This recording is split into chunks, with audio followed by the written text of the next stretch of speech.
The next speaker is Shri Ujjwal Deorao Nikam. Sir, it's your maiden speech. You have 15 minutes to speak.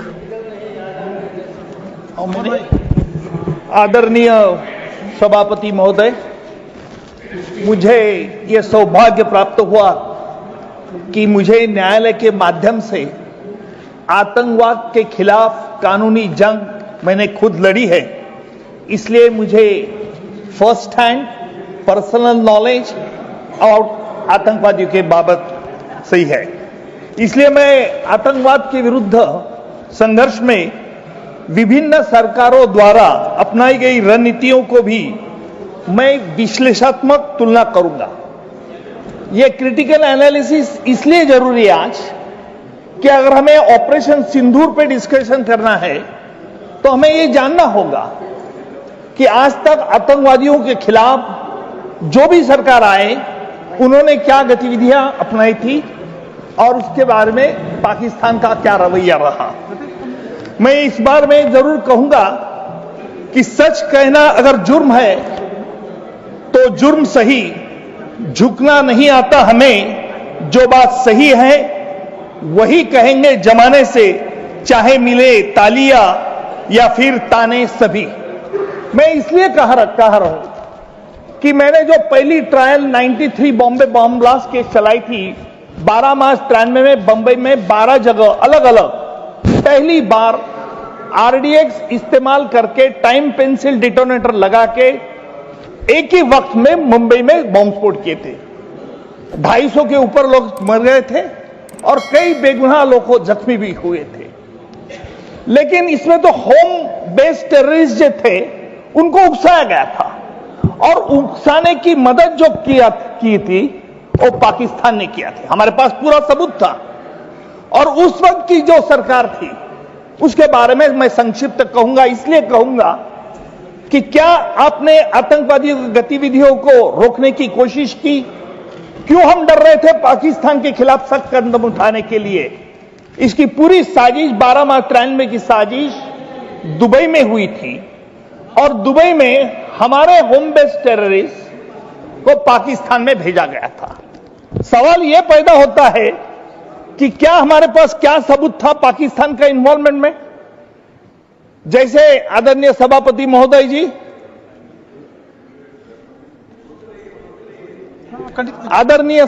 महोदय जी, जिस वक्त ये हमारे home based terrorist Islamabad airport पर पहुंचे वहां पाकिस्तान सरकार की तरफ से यह व्यवस्था की गई थी कि इमिग्रेशन फॉर्मेलिटीज को दुर्लक्ष्य किया जाए।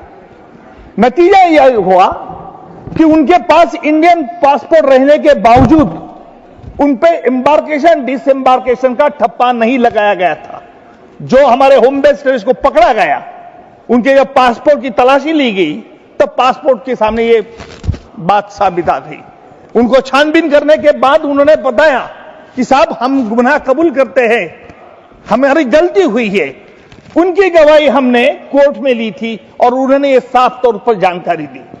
यह कहना जरूरी है कि उसका चार्जशीट बंबई पुलिस यानी महारा पुलिस ने दर्ज किया था और चार्जशीट दर्ज करने के बाद पूरा इन्वेस्टिगेशन सेंट्रल एजेंसी के पास चलाया गया था। हमने उसमें, मैं स्पेशल पब्लिक प्रोसिक्यूटर था, हमने उस केस में waging war against government of India charge लगाया था। बाद में जैसे हमने चार्जशीट दर्ज किया उसके बाद सेंट्रल एजेंसी ने यह चार्ज हटाया दिया। क्यों हटाया? देखिए ये बड़ी अहम बात है। क्यों? उस वक्त भी हम पाकिस्तान से डरे हुए थे। उसके बाद जो मैंने दूसरी केस जो इंपॉर्टेंट केस आज जिसका जिक्र किया गया, union home minister, farmer union home minister ने जिक्र किया कि 26/11/2008 को बंबई में आतंकी हमला हुआ।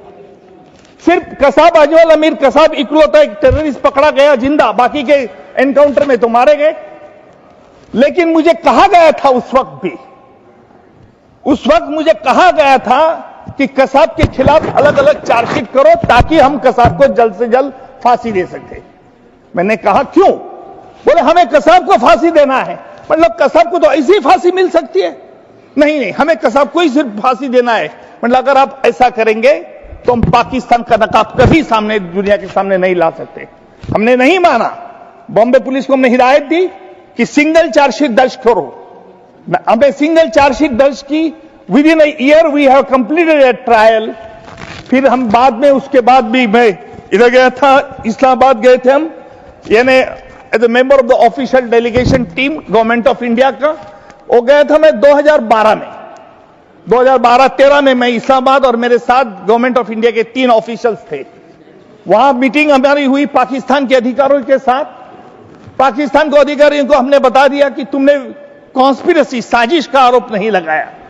उनका जवाब एक ही था कि भाई आपने हमें इन्वेस्टिगेशन की परमिशन नहीं दी। हमने उसको कहा कि भाई साजिश तो आपके भूमि पर हुई है, आपको सबूत ढूंढना चाहिए, आप हमसे कैसे सबूत मांग सकते हैं। उनका नकारा धोरण था। हम वापस इंडिया आ गए, दिल्ली को हमने रिपोर्ट भेज दी कि ये नहीं मान रहे हैं। उसके बाद जब सत्ता बदल हो गई, महाराष्ट्र में सत्ता बदल हो गई, तब फिर जैसे ही कसाब के खिलाफ, एक कसाब ने जो, उसको तो फांसी हो गई थी, लेकिन उसके बाद महाराष्ट्र के मुख्यमंत्री देवेंद्र फडणवीस ने, तो हमने बताया कि डेविड हेडली ने जो शिकागो कोर्ट में कबूली दी है, उसमें कहा है कि पाकिस्तान से किस तरह से मदद मिलती है। हमने कहा इसका इस्तेमाल करना चाहिए, हमने उसका सबूत लेना चाहिए। हमारे ऑनरेबल फॉरेन मिनिस्टर उस वक्त फॉरेन सेक्रेटरी थे। हमने डेविड हेडली की गवाही ली और पूरा वो डॉक्यूमेंट से, जहां तक डेविड हेडली ने पूरे साफ तौर पर बताया था कि लश्कर ए तोयबा यानी जमात उत दावा का किस तरह से साठगांठ ये आईएसआई के आर्मी ऑफिसर से, ईमेल करेस्पॉन्डेंट जो हुआ था दोनों देशों में, उनके लश्कर ए तोयबा और डेविड हेडली में, वो शिकागो कोर्ट में प्रोड्यूस किया था। हमने वो भी मंगाया और बंबई कोर्ट के सामने पेश किया। नतीजा ये हुआ कि इस पूरा 26/11 के आतंकी के हमले के पीछे पाकिस्तान को रोल स्पष्ट हो चुका था, और उस वक्त के फॉरेन सेक्रेटरी साहब ने उस पर ये पूरा इंफॉर्मेशन पाकिस्तान को भेजा था। मैं दुर्भाग्य से ये कहूंगा, राजनीति करने के लिए ये 26/11 के आतंकी हमले में जो हमने बताया, कभी भी आज तक पाकिस्तान में कभी भी ये सवाल नहीं किया गया कि क्यों, क्या सवाल इसलिए नहीं किया गया कि कसाब को फांसी देने की प्रक्रिया पूरी कानूनी व्यवस्था के साथ की थी और ओपन कोर्ट में की थी। हमने ये सवाल पाकिस्तान में उठाया था कि आपने जो जिन लोगों को अरेस्ट किया है उनके बारे में क्या, आपने हाफिज सईद को अरेस्ट नहीं किया, जकीउर रहमान को लखवी ने अरेस्ट नहीं किया। तब उनका कहना था कि सबूत के बारे में वापस फिर वो मांग रहे थे। मैं एक बात बहुत गहराई से वहां महसूस की कि पाकिस्तान उस समय भारत को गंभीरता से नहीं लेता था। उनकी भाषा में, उनकी व्यवहार में, उनकी रवैये में एक बात साफ झलकती थी कि उन्हें यह विश्वास था कि भारत तो निर्णायक प्रतिक्रिया न देगा और न ही आतंक के खिलाफ कोई ठोस कदम उठाए, लेकिन वो भारत तब का था, अब नहीं। आज मैं ये जरूर कहूंगा कि हमारे सरकार ने ऑपरेशन सिंदूर के माध्यम से ये साफ कर दिया है कि सिर्फ हम फाइलों में नहीं लड़ते, हम फील्ड में जवाब देते हैं। अब भारत सहता नहीं है, भारत संकल्प करता है। अब भारत चुप नहीं रहता, भारत सीधा जवाब देता है। जो पाकिस्तान कभी भारत को हल्के में लेता था, आज वही पाकिस्तान अपने आतंक से डरा बैठा है, भारत की प्रतिक्रिया के भय से। यह परिवर्तन केवल एक नीति का नहीं, यह परिवर्तन मैं जरूर कहूंगा नेतृत्व का है। यह परिवर्तन सरकार की निर्णायक सोच का है, नरेंद्र मोदी जी की सरकार की सोच का है।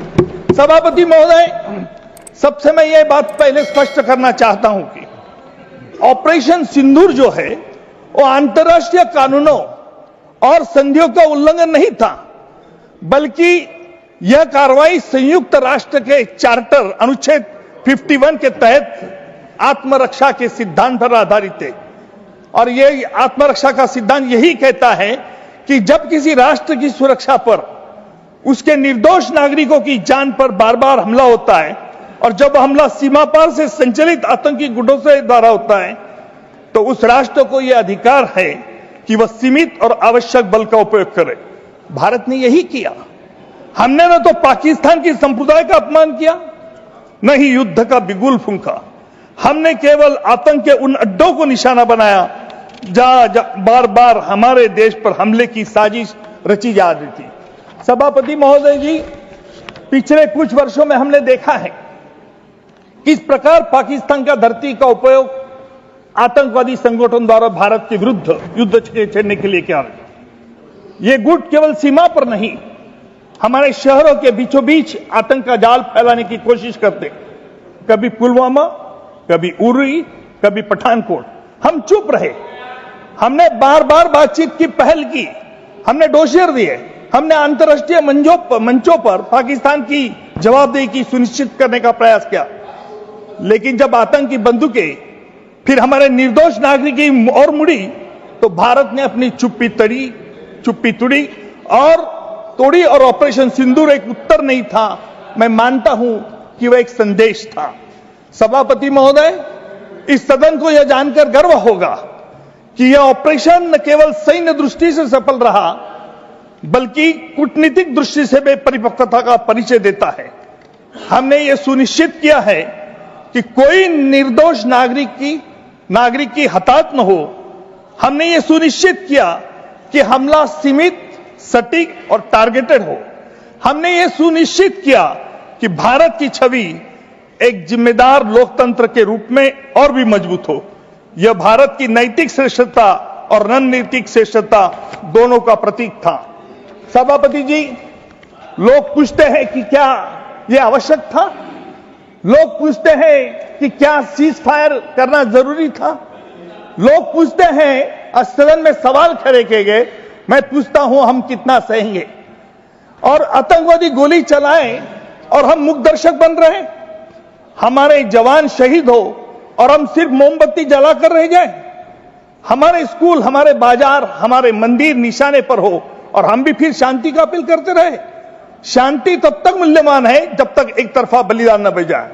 ऑपरेशन सिंदूर की आवश्यकता इसलिए थी क्योंकि अब शब्दों से नहीं, संकल्प से जवाब देने का समय था।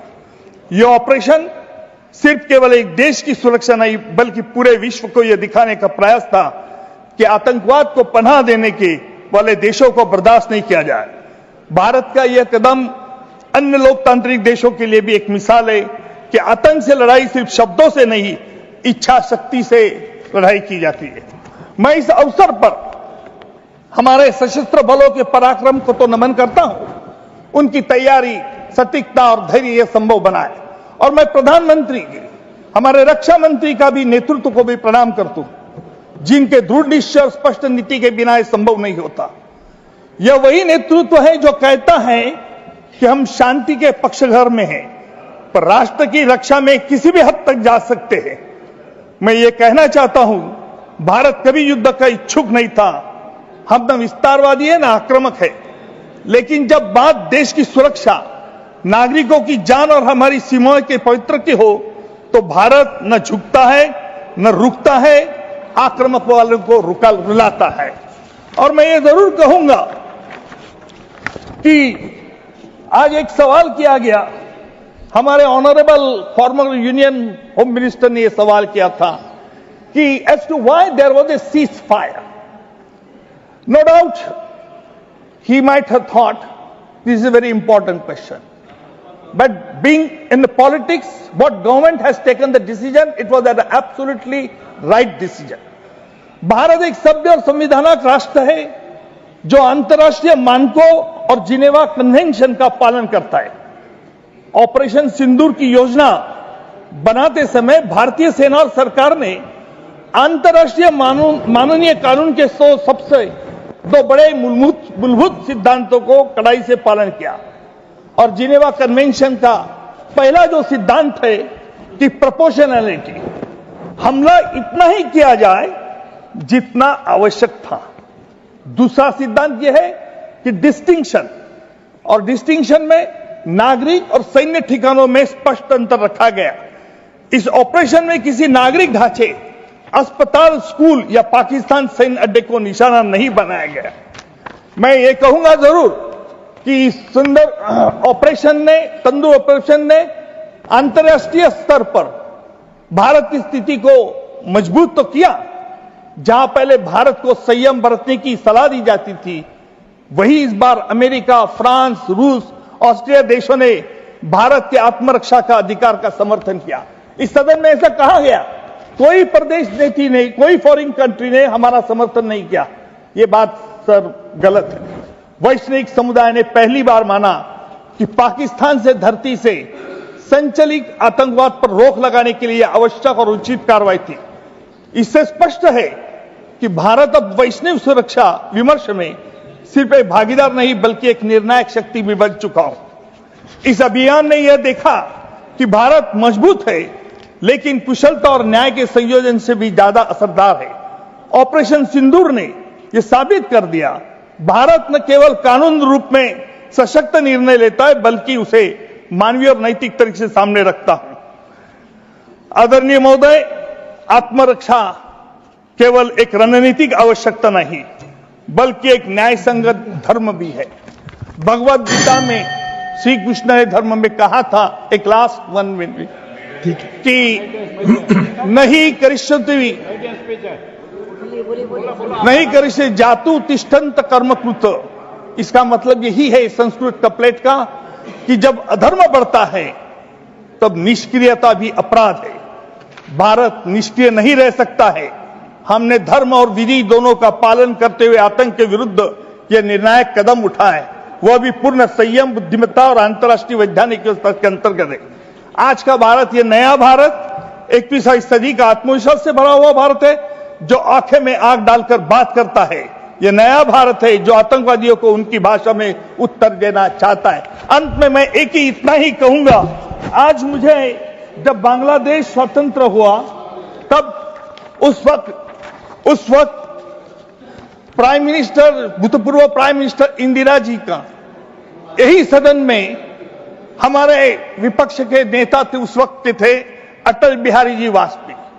उन्होंने एक शब्द में कहा और इंदिरा जी कहा कि आप साक्षात दुर्गा जी हैं। जिस तरह से अटल बिहारी ने अपनी मन की श्रीमंती दिखाई, ऐसी मन की श्रीमंती आज मैं देखना चाहता था, विटनेस चाहता था। लेकिन मैं बहुत निराश हो गया कि विपक्ष से ट्रम्प क्या बोले, अमेरिका से क्या बोले, फायर क्यों नहीं किया, इस तरह के सवाल करके बवाल करने का जो प्रयत्न हुआ उससे मुझे बहुत दुख हूं। कानून का विद्यार्थी होने के कारण मैं चाहता था कि जो हमारा डिस्कशन का टॉपिक है उस पर रिजेक्शन होगा, कोई सुझाव आएंगे कि किस तरह से आगे चल के हमने क्या करना चाहिए। धन्यवाद। मशीन नहीं है। धन्यवाद जी। बहुत